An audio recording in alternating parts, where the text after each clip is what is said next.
heureux d'être encore ici ce soir. Ce temps où nous venons chercher la face du Seigneur. C'est un temps de renouvellement. C'est un temps de fortification. C'est un temps d'exaucement. Parce que nous venons chercher Dieu. Lui-même, il dit, vous m'invoquerez, je vous exaucerai. Dans le psaume 50, il dit, invoque-moi au jour du malheur. Je t'exaucerai et tu me glorifieras. Alléluia. Amen. Depuis quelque temps, nous sommes en train de parler de la crise.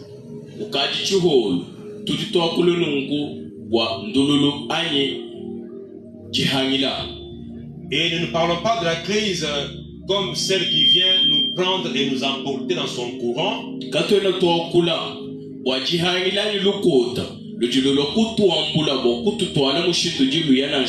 Mais nous parlons de la crise comme un moment propice. Nous parlons de la crise comme une opportunité. C'est pour ça que durant ces 3 vendredis du mois de décembre, nous parlons de la crise comme un incubateur de héros.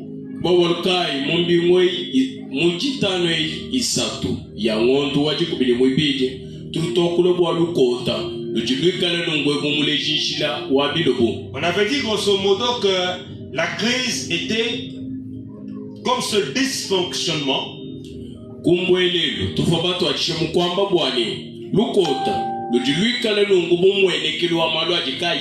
La crise était un fait qui venait perturber l'ordre de tout le jour.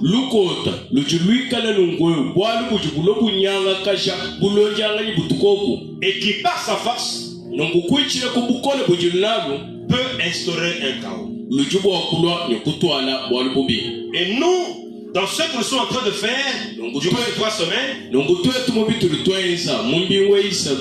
nous refusons que la crise nous entraîne dans son courant. Et nous voulons la changer, la transformer. Parce que nous voulons voir en elle une opportunité pour révéler les héros.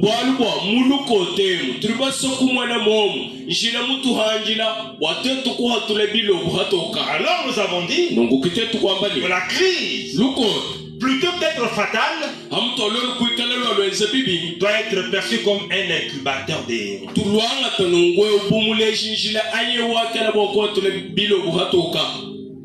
Et même ce soir nous sommes en crise. Parce que nous sommes assis et les moustiques nous dérangent au pied. Nous sommes en crise. Mais est-ce qu'on va se laisser emporter par cette crise et rester ne rien faire? Ou bien on peut voir en scène l'opportunité pour changer les choses.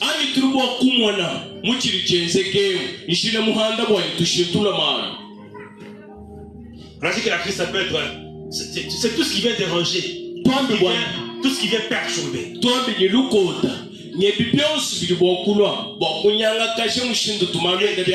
Un dysfonction. Et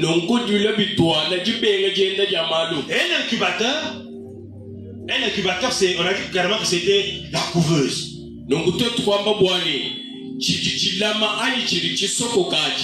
Couveuse est quelque chose qui permet l'éclosion de ce qu'il y a à l'intérieur.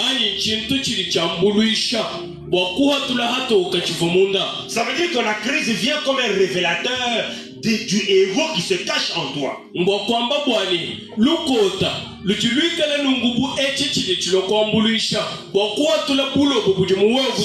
a pas de crise, les conditions ne sont pas réunies pour que le héros qui est en toi se réveille et se manifeste.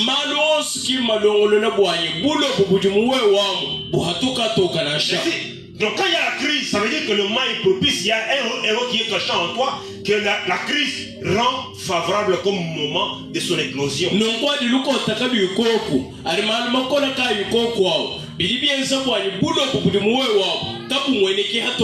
La crise est un révélateur des héros. La crise est la maternité des champions. On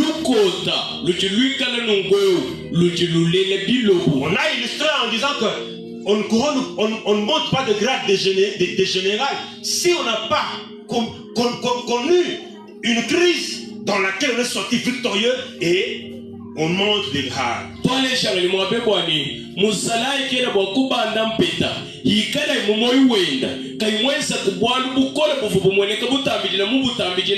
C'est parce qu'il y a eu une crise qu'il l'a affronté triomphalement et qu'à l'issue de laquelle maintenant il est couronné. Autrefois on a parlé de Daniel à Babylone. Une autre fois encore, on a évoqué Néhémie à Jérusalem. Et tout dernièrement, on a évoqué Moïse devant la mer Rouge. Toutes ces trois personnes étaient confrontées chacune à une crise. Mais elles ne se sont pas laissées emporter par le courant de la crise. Elles ont fait des choses durant la crise qui ont révélé une autre identité d'elles.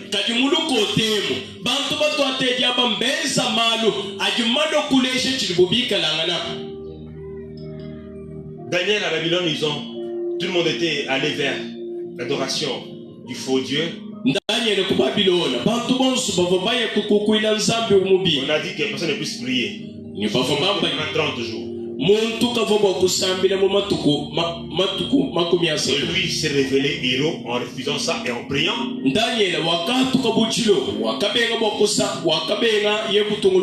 l'a soumis à la punition dans la fosse au lion. Il est sorti vainqueur. Néhémie passe par la crise. La ville de ses pères est consumée par le feu. Quand il apprend cela, il refuse que les choses restent telles quelles. Il s'engage à rebâtir la muraille. Il quitte Suse, la capitale de l'Empire perse, et rentre à Jérusalem pour rebâtir la muraille. Et en 52 jours, il rebâtit la muraille. Moïse est devant la mer Rouge avec le peuple d'Israël. Et sitôt, les Égyptiens sont derrière lui avec une grande armée pour pouvoir les tuer. Pendant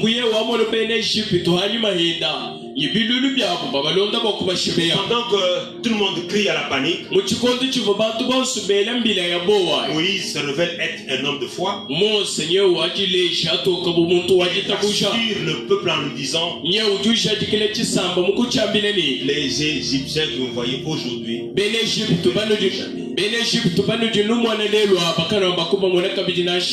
alléluia. Amen. Ce soir, nous voulons aborder une autre catégorie de héros et voir pourquoi ils ont lutté.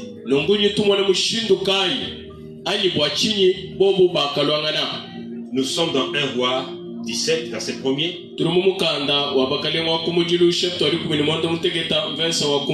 Et nous irons aussi dans 1 Roi 18, 25 à 39.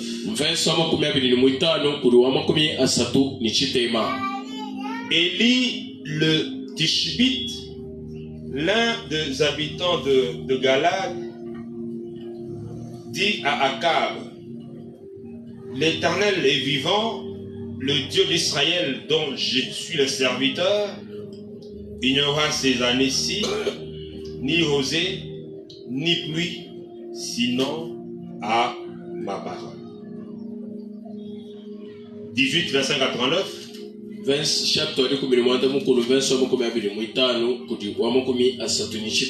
sommes dans un roi.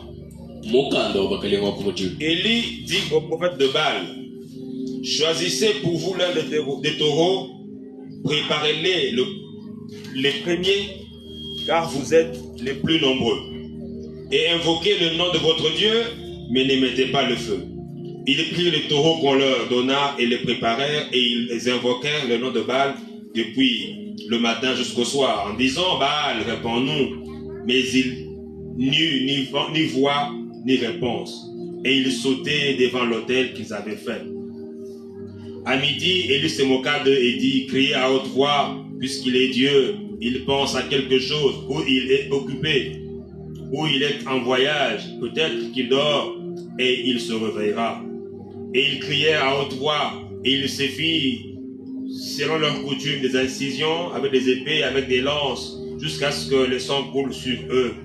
Lorsque le midi fut passé, ils prophétisèrent jusqu'au moment de la présentation de l'offrande, mais il n'eut ni voix, ni réponse, ni signe d'attention. Alors Élie dit à tout le peuple, approchez-vous de moi. Tout le monde s'approcha de lui, et il rétablit l'autel de l'Éternel qui avait été renversé. Il prit 12 pierres d'après le nombre des tribus des fils d'Israël, de Jacob, auquel l'Éternel avait dit, Israël sera ton nom. Et il bâtit avec ces pierres un autel au nom de l'Éternel. Il fit autour de l'autel un fossé de la capacité de 2 mesures de semences. Il arrangea le bois, coupa le taureau par morceaux et le plaça sur le bois. Puis il dit, remplissez nos 4 cruches et versez-les sur l'holocauste. Et sur le bois, il dit, faites-le une seconde fois. Et il le fit une deuxième fois. Et il dit, faites-le une troisième fois. Et il le fit une troisième fois. L'eau coula autour de l'autel et le remplit aussi d'eau le fossé. Au moment de la présentation de l'offrande, Élie le prophète s'avança et dit, Éternel Dieu d'Abraham, d'Isaac et d'Israël, que l'on sache aujourd'hui que tu es Dieu en Israël et que je suis ton serviteur et que j'ai fait toutes ces choses par ta parole. Réponds-moi, Éternel, réponds-moi, afin que ce peuple reconnaisse que c'est toi, Éternel, qui est Dieu et que c'est toi qui amènes leur cœur. Et le feu de l'Éternel tomba et il consuma l'holocauste, le bois, les pierres et la terre. Et il absorba l'eau qui était dans le fossé. Quand le peuple vit cela, ils tombèrent sur leur visage et dirent, c'est l'Éternel qui est Dieu, c'est l'Éternel qui est Dieu. Amen. Amen. La crise, un incubateur des héros. Lukota, et ce soir, nous parlons de cette crise spirituelle qui a eu lieu en Israël du temps du roi Akab.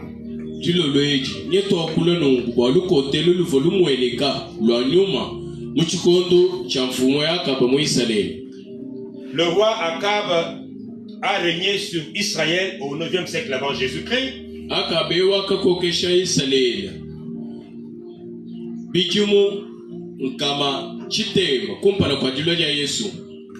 Il régna 22 ans à Samarie.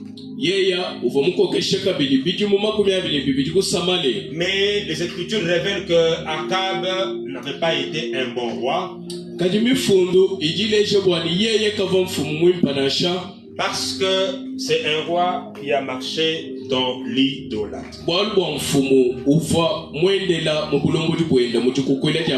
Et le fait que le roi, qui est le premier citoyen d'un royaume, se soit livré à l'idolâtrie,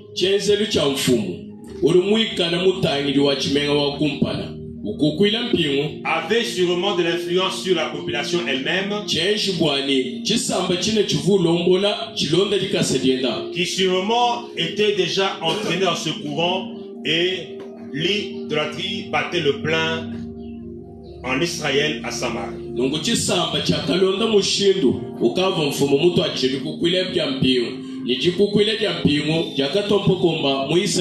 On nous dit que Akab éleva un autel dans la maison de Baal qu'il avait bâti à Samarie.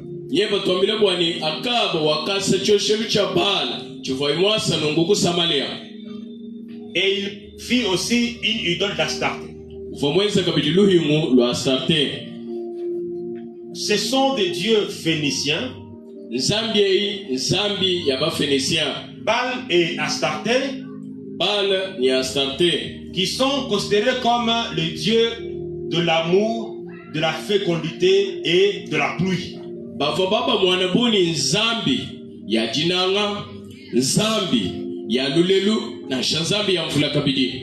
Et ce sont ces dieux des peuples qui entourent Israël, qui ont influencé la vie spirituelle en Israël.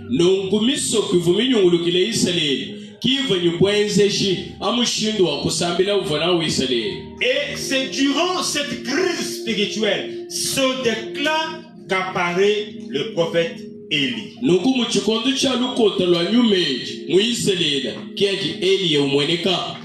On ne sait pas grand-chose sur le prophète Élie. On dit seulement qu'il est Tishbite en Galade. Galade, c'est un territoire qui est à l'est du Jourdain. C'est tout ce qu'on sait de Élie. On ne connaît pas qui est son père, qui est sa mère. On ne parle pas de son arrière-plan familial. On ne dit pas comment il est devenu prophète. Mais on dit qu'en ce temps-là, il y avait une crise spirituelle en Israël.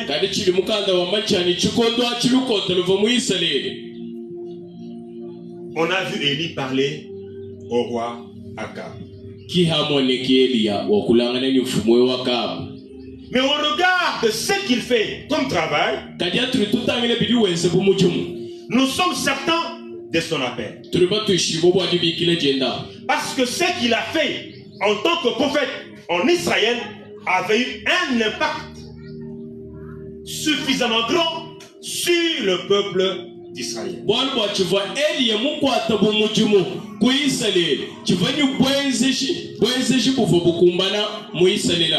Mais cet homme élu qui a eu un ministère aussi florissant en Israël n'est pas un homme extraordinaire.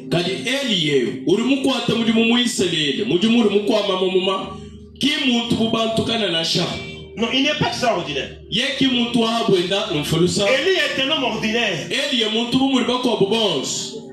Seulement, il a reçu de Dieu un appel pour des choses extraordinaires.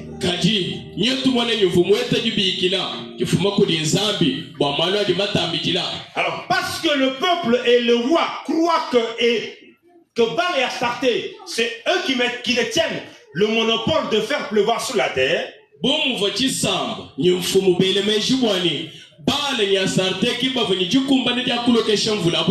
Élie, en tant que prophète, se lance dans cette bataille et s'inscrit dans cette crise.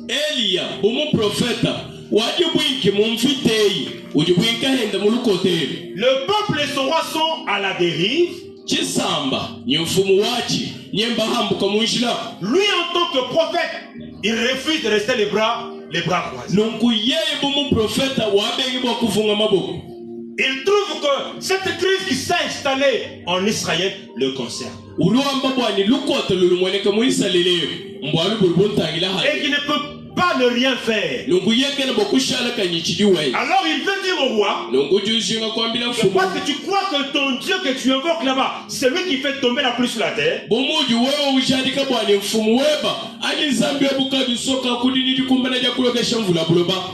Il n'y aura ce jour-ci ni rosée, ni pluie, sinon en ma parole.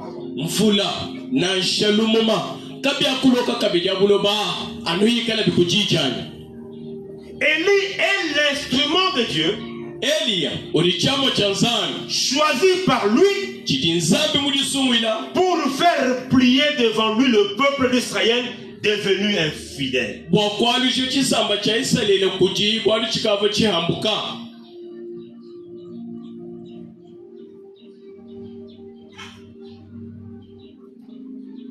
Et parce qu'il veut faire la différence,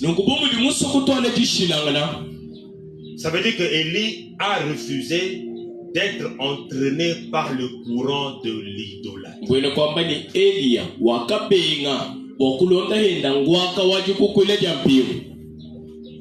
Élie fait la différence. Parce qu'il connaît son Dieu, parce qu'il est conscient qu'il est serviteur de Dieu, il dit, l'Éternel est vivant. Le Dieu d'Israël, dont je suis le serviteur. Parce que je suis serviteur de Dieu, le Dieu vrai et le Dieu vivant.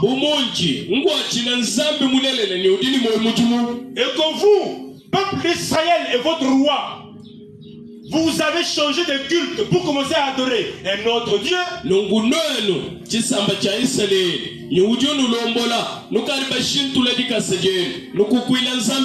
Il n'y aura pas de pluie, sinon à ma parole. Je veux que l'on prouve que soit c'est mon Dieu le vrai qui fait pleuvoir, soit c'est le vôtre.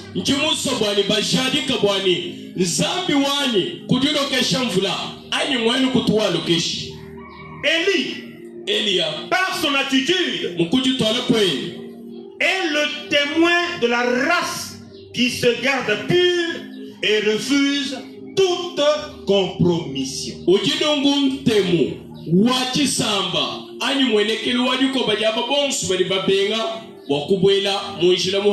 Parce qu'il refuse de se laisser entraîner par le courant de l'idolâtrie. Élie reste fidèle au vrai Dieu, même si le roi se mêlait à l'idolâtrie.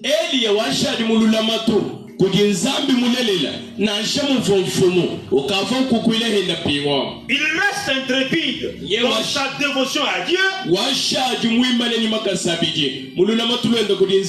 Et par ce qu'il fait, qui n'est pas ordinaire,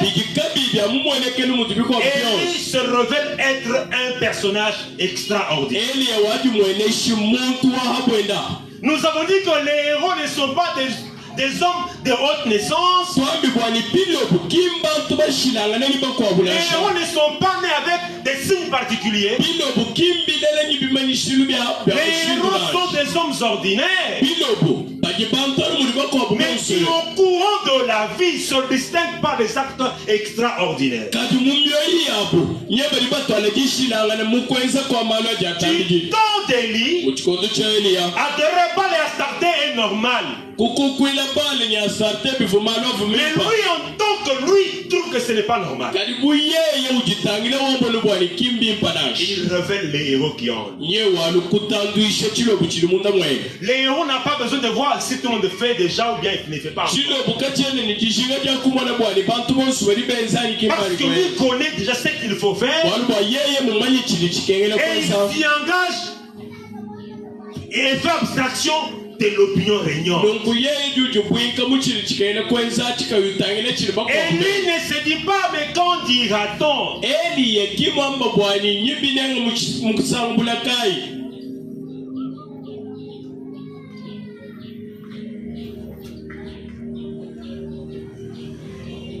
Élie est le portrait du champion de Dieu.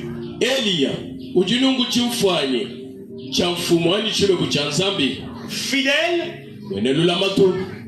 obéissant, refusant de se conformer au milieu ambiant.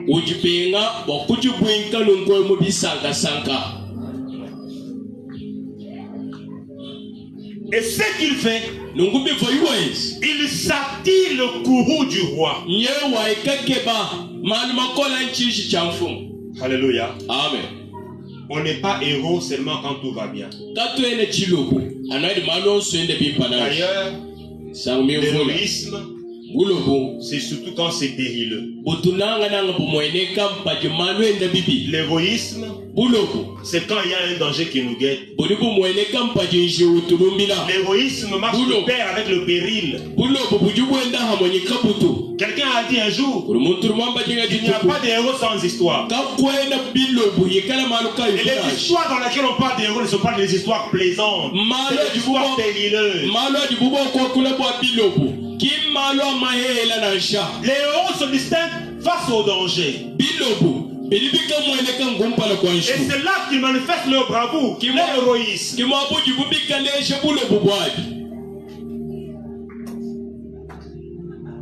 Parce que Élie fait, on peut dire que Élie est le chef des fils des hommes intègres.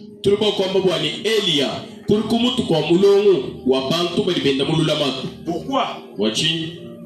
Parce qu'il défend le vrai culte et se met en porte-à-faux avec le roi Akab et toute la cour royale.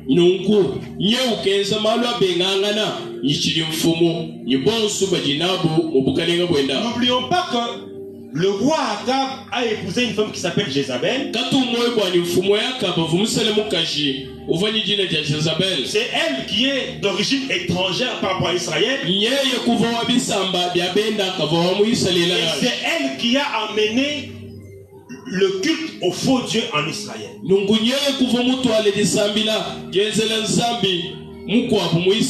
Et le roi s'est laissé entraîner dans l'idolâtrie de sa femme. Il a oublié les dieux de ses pères. Alors quand Élie refuse d'adorer ce faux Dieu, il s'attire non seulement la colère du roi, mais aussi la colère de la femme du roi.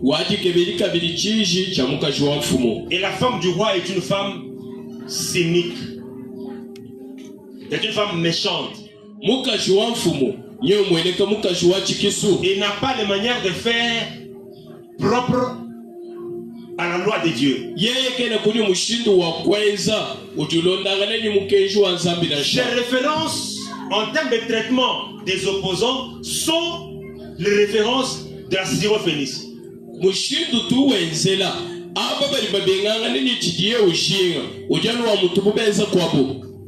Ça veut dire que l'option choisie par Élie était une option hautement dangereuse.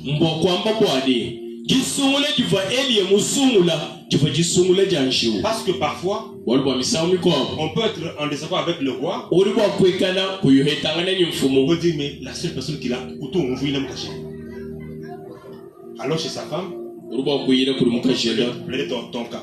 Et dans le cas d'Élie, la première victime de sa prise de position, c'est la femme du roi elle-même.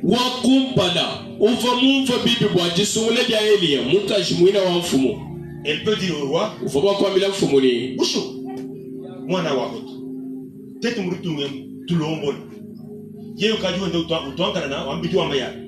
faut tout moins parce que la femme du roi avait ces allures-là. Et elle n'est pas israélite.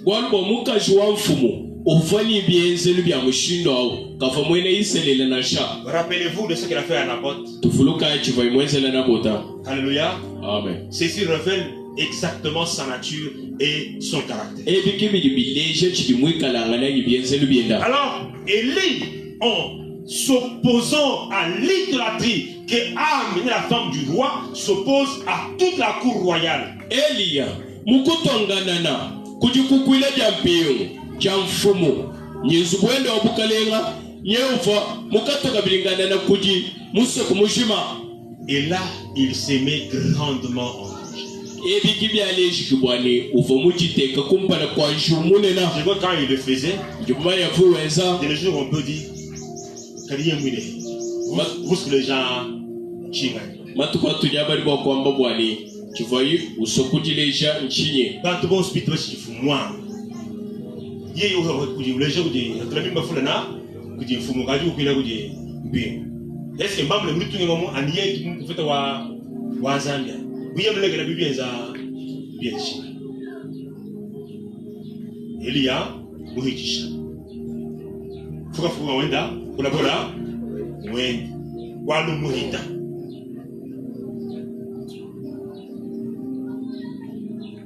Mais il dit, Eli ejuwa mbani. Il n'y aura pas de pluie. Mfulaka kuloka. Sinon, papa. Anokujijani. Et ça fait comme ça 3 ans. Bienze kinungwe mubidi mubisato. Et 6 mois. Ngondu sambomu. Il n'y a pas eu de pluie. Kakuva mfula mulokanashi. Mais ceci n'a pas amené le roi et sa femme à comprendre que, comme Élie a dit qu'il n'y aura pas de pluie, c'est qu'Élie a le vrai Dieu. Kaji. Kubenga kuloka kwa mfuleo. Kako akasaka mfumuli mwene kwenda bwani bitabusha. Bwani bumwambia ni mfula kaloku. Yeye kudini nzambi mulelela. Ils ont vu en Élie un porte-malheur. Kalimuelia pamono mutwaji wa milau ani jakapi. Et il voulait le tuer. Jishinga dikafo kunaje nja kumushebea. Alors que Élie va en faire rencontrer le roi Akab, Kimuchikondo chidelia ukamona ngana mfumo Akaba. Il demande que finalement qu'on mette fin à cet imbroglio. Umwambila bwani ndekeli wa byonsu tuimakisha kubwali kwene burubutu kwa Alors kee. il demande que les prophètes de Baal et lui soient en confrontation. Kiyeye kulombo bwali ba profeta babala ni yeye bakunga mangana. C'est ainsi qu'on a cette histoire qu'on a lue ici où il faut qu'on prenne un taureau par temps, qu'on puisse le morceler et le placer sur l'autel et ne pas mettre le feu. Kimwa hatukili bwali butombe mwabeyo bwali chitwa ni chitwa chivani cha bakwanga tangomba waji kumukosolola ni kumuteka choshilo. Avec la condition qu'on ne mette pas le feu et que l'on puisse chacun invoquer son Dieu. Et alors que le Dieu qui répond par le feu soit déclaré le vrai.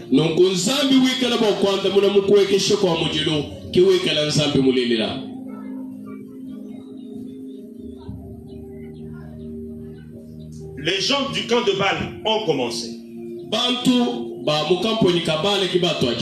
Et on nous dit ici qu'il n'y a eu ni bruit, ni voix, ni aucun signe d'attention.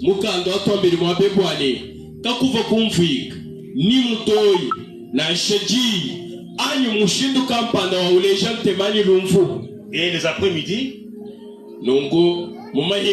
Élie a pris son taureau. Et il a fait le même exercice. Et il a invoqué l'Éternel. Et il lui dit, exauce-moi, afin qu'il sache que c'est toi qui m'as envoyé et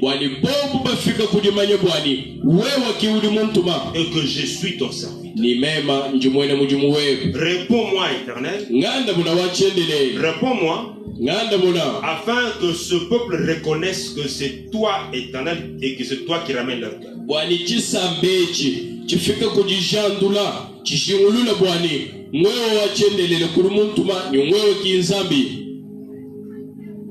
Le feu est tombé.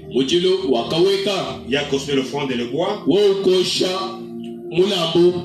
Et le peuple a reconnu que le Dieu d'Élie, c'est le Dieu véritable.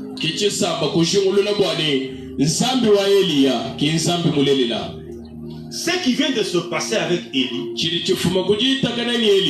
se serait pas passé si Élie avait fait comme tout le monde. S'il avait dit,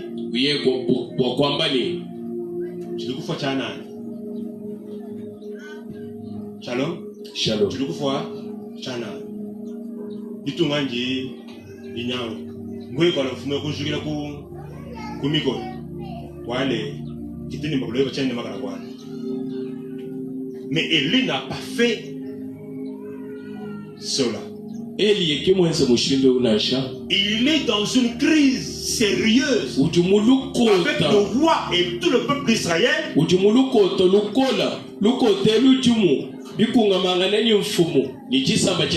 crise emporte tout le monde dans l'idolâtrie. Et lui décide de faire les choses autrement. Et parce qu'il a fait ceci, Élie n'est pas resté un kidam, il n'est pas resté quelqu'un d'ordinaire. Ses actes de bravoure ont inscrit son nom sur la liste des grands.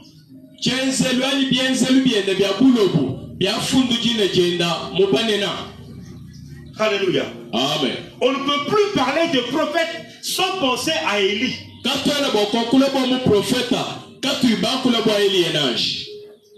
Dans Luc 1,17, le nom d'Élie est même mentionné dans le précurseur du Messie.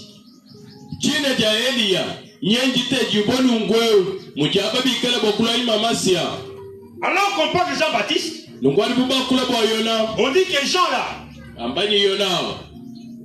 il marchera devant Dieu avec l'esprit et la puissance d'Élie.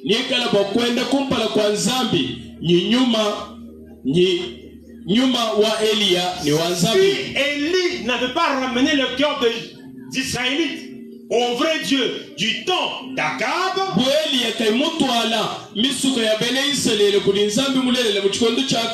on n'aurait pas dit que son esprit était celui qui allait diriger Jean-Baptiste pour ramener le cœur de père vers les enfants.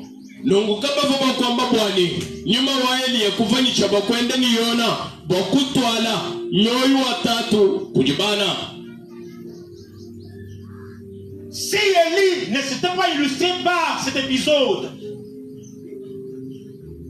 du temps d'Akab,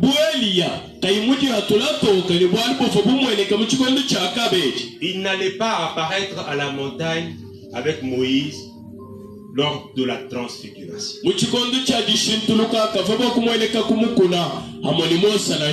Nous sommes dans Matthieu 17, 1 à 8. Et ce sera encore ce Élie qui apparaîtra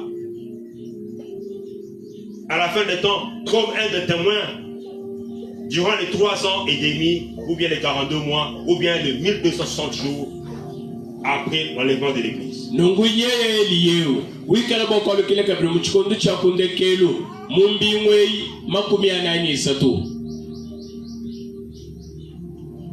Élie est donc une figure de proue lorsqu'on évoque les prophètes.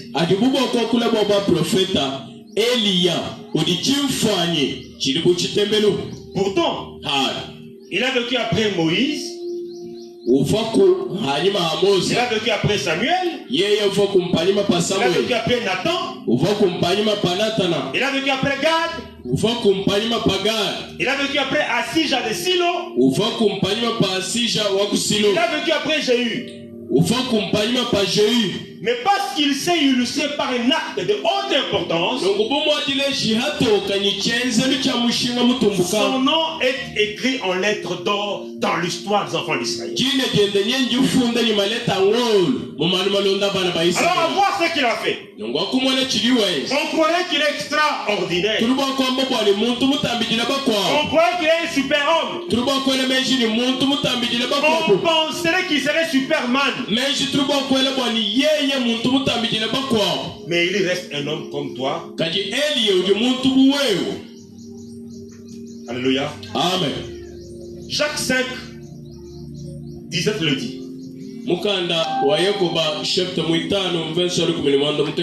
Il dit, Élie était un homme de la même nature que nous.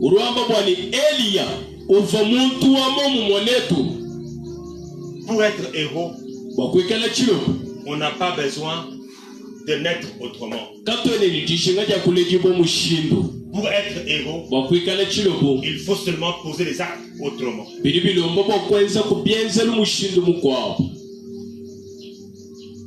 Tel que Élie l'a fait. Et il s'est illustré. Un homme ordinaire peut faire des choses extraordinaires avec Dieu.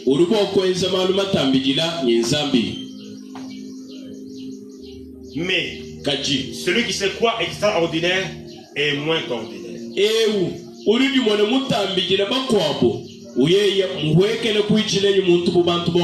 La constance, la détermination, Les courages sont le propre des champions.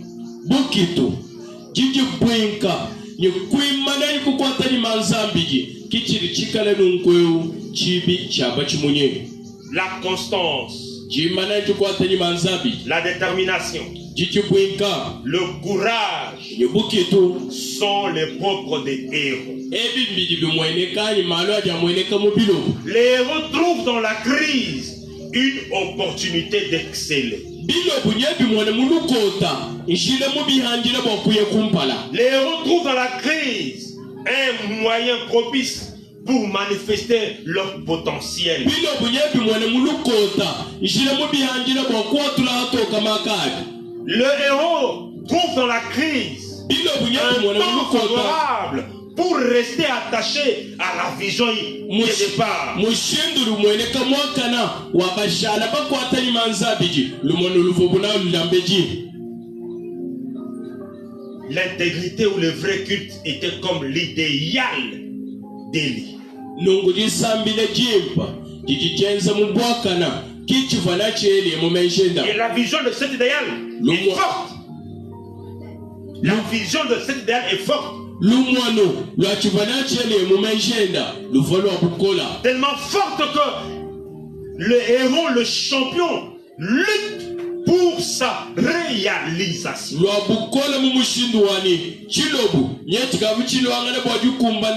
Ça veut dire que tant que le peuple était dans l'idolâtrie, Élie n'était pas à l'aise.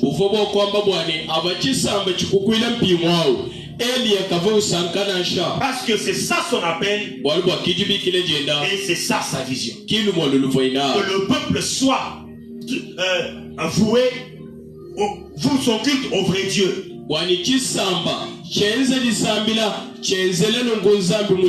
C'est ça qui fait que les héros est tenace. C'est ce qui fait que les héros est têtu. C'est ce qui fait que Élie a eu le courage de braver le danger et de prendre des risques.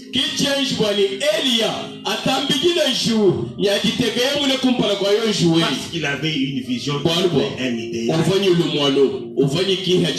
Il ne vit pas au hasard. Il vit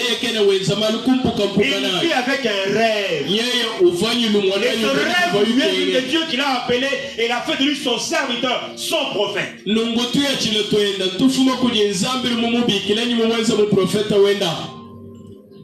Les héros flairent les cimes pendant que les autres végètent. Les héros touchent les cimes, touchent les sommets pendant que tout le monde est en train de jouer dans la boue. Les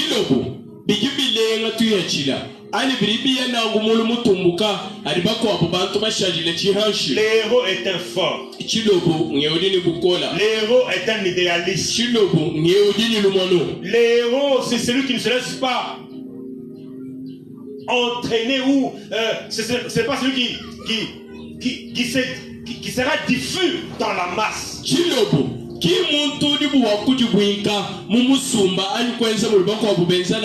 Les héros se distinguent. Les héros se mettent à part. Les héros se mettent en exergue. Parce qu'il a une mission. Les héros voient dans la crise un moment pour explorer des nouveaux hommes.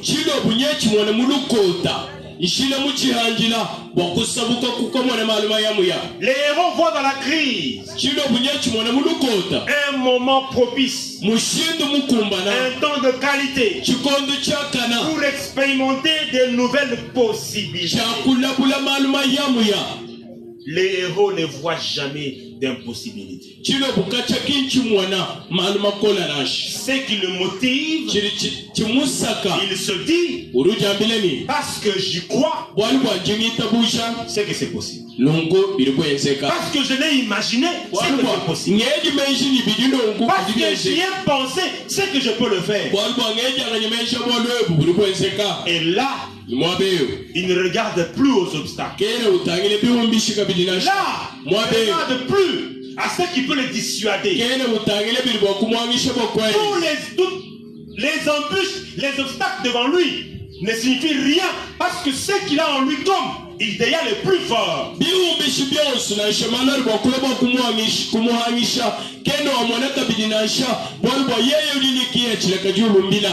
La majorité en Israël a sombré dans l'idolâtrie.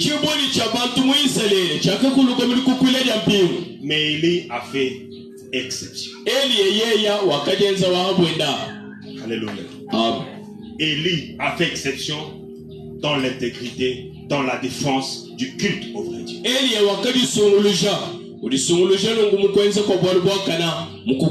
Ça, c'est dans la vie d'Élie. Ce qu'il a fait peut être aussi ton défi. Tu peux avoir d'autres défis autres que le défi d'Élie.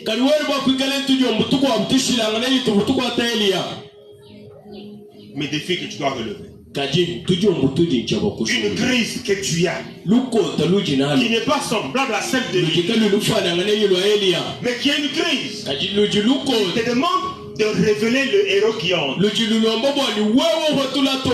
y a en toi un potentiel. Il y a en toi un pouvoir, une force que Dieu a placé. Il y a des atouts de qualité qui ont besoin d'être vus.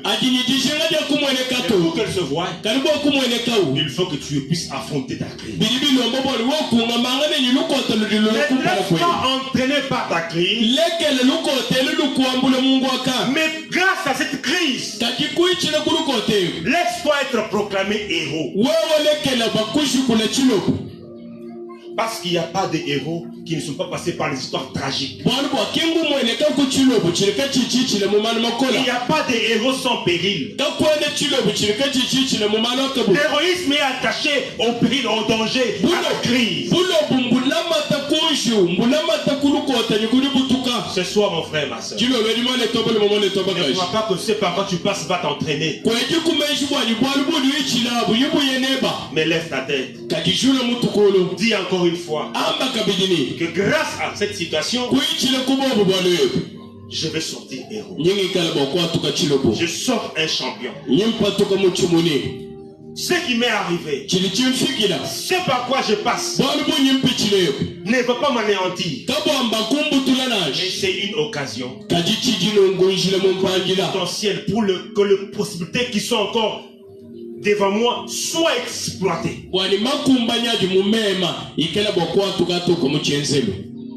Et que je puisse inscrire mon nom en lettres d'or dans l'histoire de l'humanité. C'est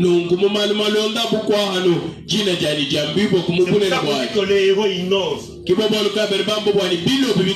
héros sortent des sentiers battus. Les héros sont comme des pionniers. Et chaque leader est un héros. Ou alors on peut dire que chaque héros est un leader. La crise est un incubateur des héros.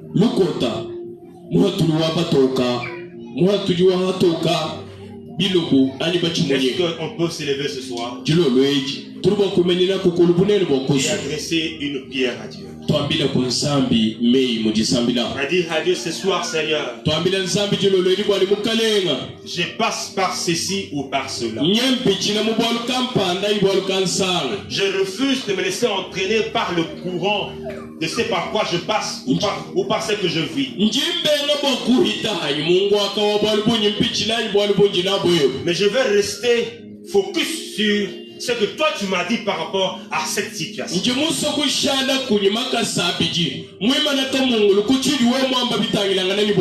Ceci ne va pas m'emporter. Mais ta parole me dit ceci. Et je veux rester attaché à ce que tu me dis. Ce que toi tu me dis, c'est ça l'idéal. Ce que toi tu me dis, c'est ça qui doit être. Et je vais lutter. Je vais me battre. Que ce que toi tu as dit puisse prendre corps dans ma vie. Même si c'est le contraire que je vis. Même si la crise a gagné du terrain. Je vais rester focus sur ce que tu m'as dit. Parce que la crise, ma situation, mon problème, mes pleurs, mes gémissements sont une occasion pour que ta gloire se manifeste. Ce soir-là, pendant la crise en Israël, le feu est descendu et tout le monde a été convaincu que c'est toi le Dieu véritable. Lève-toi encore ce soir dans ma vie. Pour un acte de bravoure. Fais une chose grande dans ma vie. Et tous ceux qui m'entourent voient que tu es le Dieu qui est intervenu dans ma vie et tu as agi.